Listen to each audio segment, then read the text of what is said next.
এক গোত্রের মহিলা চুরি করেছিল। সম্ভ্রান্ত আরব সম্ভ্রান্তের মহিলা চুরি করার কারণে আল্লাহর নবী রাহমাতুল লিল আলামিন ছিলেন আরবের প্রেসিডেন্ট, আরব দেশের সর্বপ্রধান বিচারক ছিলেন বিশ্ব নবী রাহমাতুল লিল আলামিন। ইমাম বুখারী ওই হাদিসটা বর্ণনা করে বলেন, আল্লাহর নবীর সাহাবী উসামা বিন যায়েদ রাদিয়াল্লাহু তাআলা আনহুর শান বর্ণনা করেছেন। উসামা বিন যায়েদ রে ওই মাহজুবী গোত্রের মহিলা চুরি করার কারণে আল্লাহর নবী রাহমাতুল লিল আলামিনের কাছে চুরির মামলা নিয়ে আসা হয়েছে। কেউ সাহস হয় না আল্লাহর নবীর কাছে যাওয়ার মতন, কার কোন সাহাবীর সাহস হয় না। বড় বড় সাহাবায়ে কেরাম বলে, তুমি যাও নবীর কাছে। বলে, না, আমি যেতে পারবো না, এই অপরাধের মামলা নিয়ে আমি বিশ্ব নবীর কাছে যেতে পারবো না। উসামা বিন যায়েদকে সমস্ত সাহাবায়ে কেরাম পরামর্শ করে জানিয়ে দিলেন, উসামা বিন যায়েদ, তুমি হচ্ছে হিব্বু রাসূলিল্লাহ, আল্লাহর নবীর একনিষ্ঠ সাহাবী। শুধু সাহাবী নয়, তুমি আল্লাহর নবীর একনিষ্ঠ নাতি, তুমি পারবে বিশ্ব নবী রাহমাতুল লিল আলামিনের কাছে মামলা নিয়ে যেতে। হযরত উসামা বিন যায়েদ রাদিয়াল্লাহু তাআলা আনহু এই হাত কাটার চুরির মামলা যখন আল্লাহর নবী রাহমাতুল লিল আলামিনের কাছে নিয়ে যাওয়া হয়, বিশ্ব নবী রাহমাতুল লিল আলামিনকে গিয়া বলে, ওগো নানা জান, ওগো আমার দাদা জান, আপনি একটু শুনে রাখো, ওই মাখজুমী গোত্রের মহিলা চুরি করে ফেলেছে। ইমাম বুখারী হাদিস লেখেন, ওই মাখজুমী গোত্রের মহিলা চুরি করে ফেলেছে, ওর হাতটা কেটে দিতে হবে। আল্লাহর নবী রাহমাতুল লিল আলামিনকে বলেন, দাদা আপনি একটু চেষ্টা করে দেখেন না ওই মহিলাকে মাফ করা যায় কিনা। আমাদের দেশের বিচারকরা, আমাদের দেশের চেয়ারম্যান মেম্বাররা এমন হয়ে যায়, ঘুষ খেয়ে টাকা দিয়ে অপরাধীকে মুক্তি করে দিয়ে দেয়, আর যে ব্যক্তি অপরাধী না তাকে মামলায় ফাঁসিয়ে দেয়। চেয়ারম্যান মেম্বাররা এদের অবস্থা এমন। কিন্তু আল্লাহর নবী দেখেন চুরির মামলা রাসূলের কাছে গিয়েছেন, আল্লাহর নবীর কাছে সুপারিশ করতেছে রাসূলের নাতি, দাদা যান আপনি একটু চেষ্টা করে দেখেন না ওই মহিলাকে মুক্তি দেওয়া যায় কিনা। আল্লাহর নবী রাহমাতুল লিল আলামিন বলেন, যায়েদ রে, তুমি এমন একটা মামলা আমার কাছে নিয়ে এসেছো, আল্লাহর কসম করে বলি, আল্লাহর কসম করে বলি, এই মামলা আমি কেন, যদি আমার মেয়ে হযরত ফাতেমাতুজ জোহরা রাদিয়াল্লাহু তাআলা আনহা আজকে চুরি করতো, আমার মেয়ে যে সাহাবী মেয়ে সম্পর্কে বলেছেন, ও ফাতিমাতু সাইয়্যিদাতু নিসাই আহলিল জান্নাহ, যে মহিলা হবে জান্নাতের সর্দারনি, আমার মেয়ে ফাতেমা যদি চুরি করে, আল্লাহর কসম করে বলি, একটা মুহূর্ত হবে না আমি রায় দিয়ে দিব আমার মেয়ের হাত কেটে ফেলো। যে নবী মেয়েকে পর্যন্ত ছাড় দেন নাই, ওই নবী অন্য মাখজুমী গোত্রের মহিলাকে ছাড় দেন নাই।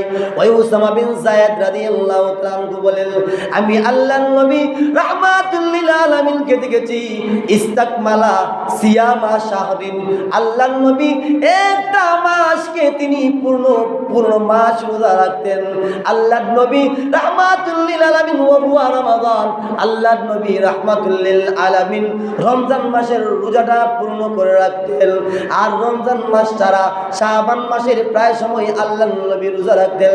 ইমাম নাসাই রাহিমাহুল্লাহ হাদিস লিখেছেন, আল্লাহর নবী রাহমাতুল লিল আলামিন রমজান মাসের আগের মাস শাবান মাস, ওই শাবান মাসে বিশ্ব নবী রাহমাতুল লিল আলামিন প্রায় সময় রোজা রাখতেন। কেন না, ওহুয়া যালিকা ইয়াগফালুন নাসু, ওহুয়া যালিকা ইয়াগফালুন নাসু বাইনা রাজাবিল ওয়া রমাদান, মানুষগুলো রমজান এবং রজব মাস এর মধ্যখানে মানুষ গাফেল থাকে, মানে শাবান মাস।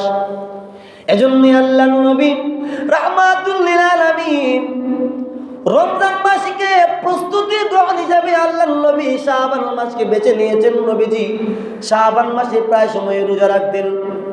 কেন রোজা রাখতেন? কারণ সামনে রমজান আসতেছে, আমাকে রমজানের প্রস্তুতি নিতে হবে রোজা রেখে। আল্লাহর নবী রোজা রেখে রেখে রমজানের প্রস্তুতি নিচ্ছেন।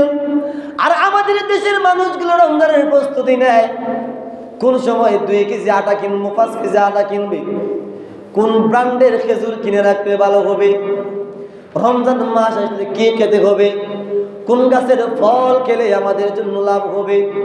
অথচ আল্লাহর নবী রাহমাতুল লিল আলামিন বলেন, উম্মতেরা রে, টেনশন করিও না, টেনশন করার প্রয়োজন নাই। রমজান মাস এমন একটি বরকতপূর্ণ মাস, দুনিয়ার সমস্ত মানুষ যদি সব মাসে না খেয়ে মরে যায়, কিন্তু কোনো মানুষ রমজান মাসে যদি না খেয়ে মরে, তারপরেও ওই ব্যক্তির আক্ষেপ থাকে না। দুনিয়া এমন মানুষ রয়েছে রোজা রেখে মরতে রাজি, কিন্তু ভাঙতে রাজি না। কিন্তু ফিকহের কিতাবের মধ্যে লেখেন, ফিকহের কিতাবের মধ্যে লেখেন, যখন মানুষের জান একবারে কাছে চলে আসে, মরণাপন্ন সময় এসে যা রোজা ভাঙা যায় আছে। কিন্তু আল্লাহর বান্দারা এমন রয়েছেন, নেক আমলকে এমনভাবে গ্রহণ করে নিয়েছে, নেক আমলকে এমনভাবে গ্রহণ করেছেন। এজন্যই আল্লাহ রাব্বুল আলামিন পবিত্র কোরআনের মধ্যে বলেন, মান আমিলা সালিহান মিন যাকারিন আও উনসা ওয়া হুয়া মুমিন ফালা নুহিয়ান্নাহু হায়াতান তাইয়্যিবা। বান্দারে, যদি তুমি আল্লাহকে নেক আমল দিয়ে খুশি করতে পারো, নেক আমল দিয়ে যদি আল্লাহ রাব্বুল আলামিনকে খুশি করতে পারো, আমি আল্লাহ তোমাদেরকে ওয়াদা দিলাম, ফালা নুহিয়ান্নাহু হায়াতান তাইয়্যিবা, আমি আল্লাহ তোমাদেরকে উত্তম জিন্দেগি, পবিত্র জিন্দেগি দান করব।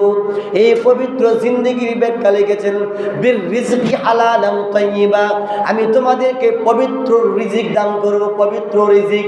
এজন্যই দেখবেন রমজান মাস আসলে সবাই চায় হারামের টাকা বাদ দেওয়া হলেও নিজের উপার্জিত টাকা দিয়া ইফতার করতে, নিজের উপার্জিত টাকা দিয়া সেহরি খেতে।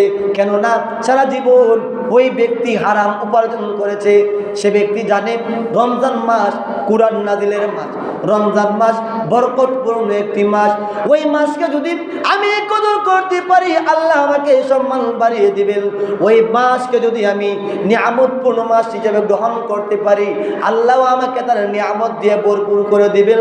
এজন্যই দেখবেন কোনো মানুষ যত পরিমাণ গরিব হয় না কেন, একবারে ছোট্ট আদনা থেকে আদনা ফ্যামিলির মানুষ হলেও ওই ব্যক্তির ইফতারি কিন্তু স্পেশালি হয়, ওই ব্যক্তির সেহরি কিন্তু স্পেশালি হয়। কারণ হলো এটাই এমন একটি মাস, ওই মাসে আল্লাহ তারা বান্দাদেরকে না খাওয়ায়া রোজা রাখান নাই।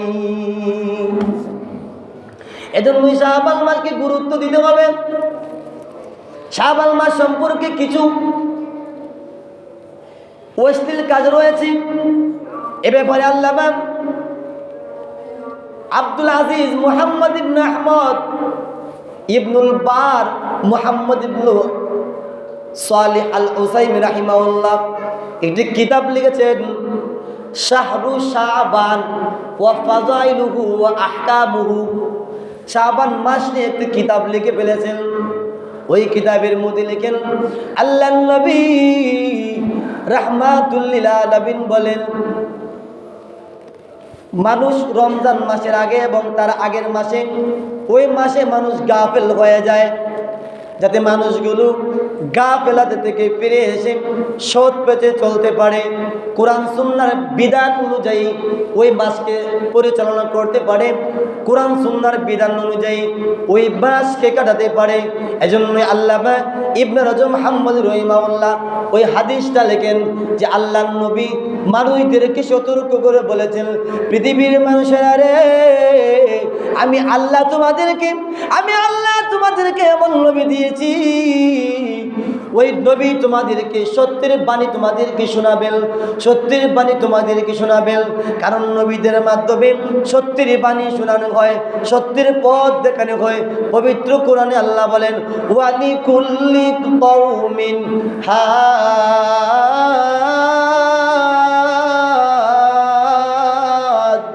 আমি আল্লাহ এমন কোন জাতি রাখি নাই, আমি আল্লাহ এমন কোন সম্প্রদায় রাখি নাই যে সম্প্রদায় আমি আল্লাহ নবী রাসূল পাঠাই নাই।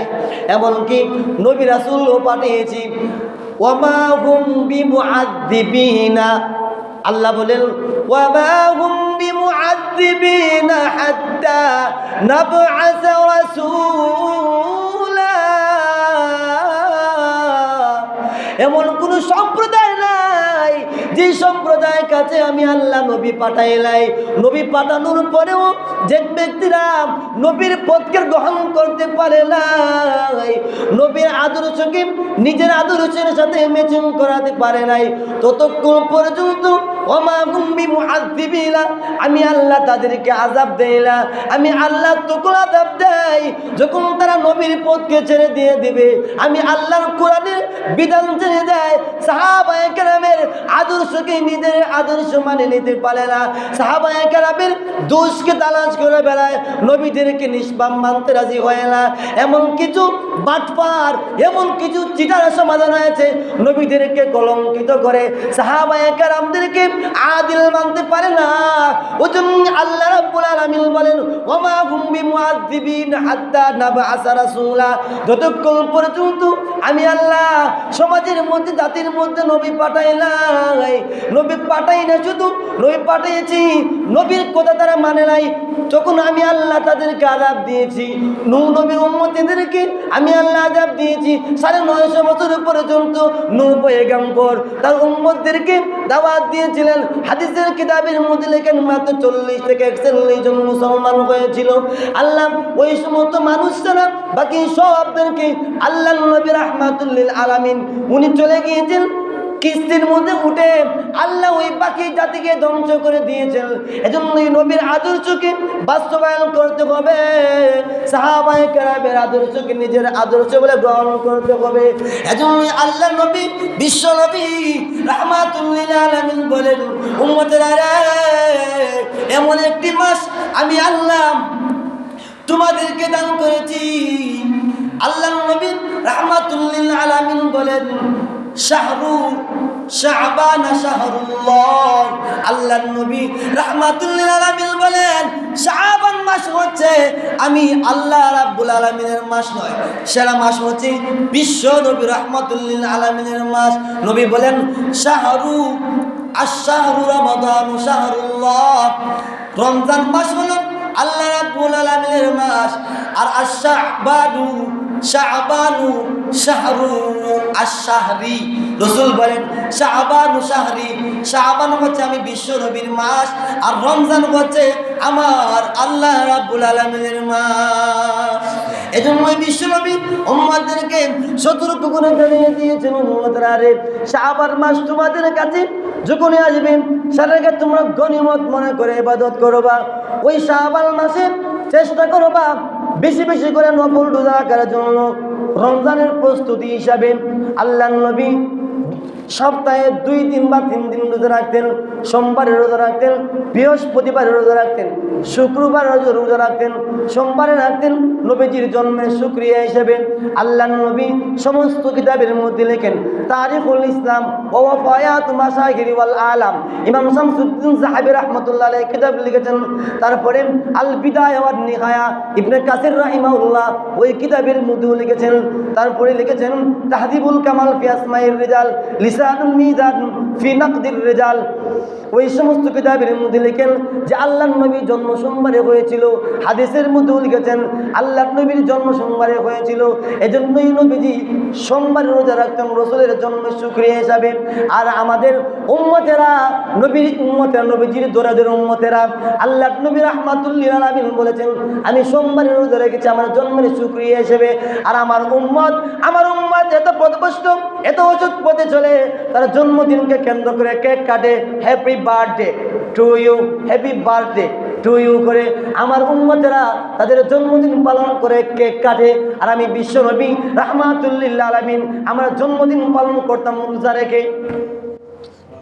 নবী বলেন আমি আমার জন্মদিন পালন করতাম রোজা রেখে, আর উম্মতে তারা জন্মদিন পালন করে কেক কাটে। কতটুকু আমাদের সাথে মিল রসুলের সাথে আমাদের মিল থাকার কথা ছিল এইভাবে, নাই থেকে আমাদের সাথে রসুলের মিল হচ্ছে এইভাবে সাংঘর্ষিক, ডাইরেক্ট বিপরীত হওয়ার কারণ কি?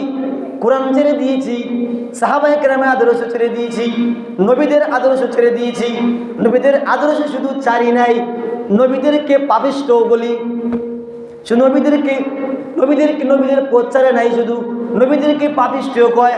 আদম নবী জান্নাত থেকে বার হয়েছে গুনার কারণে, নাউজুবিল্লাহ কইতেন না? আদম নবী জান্নাত থেকে বের হয়েছে পাপ করার কারণে। হযরত ইউনূস আলাইহিস সালাম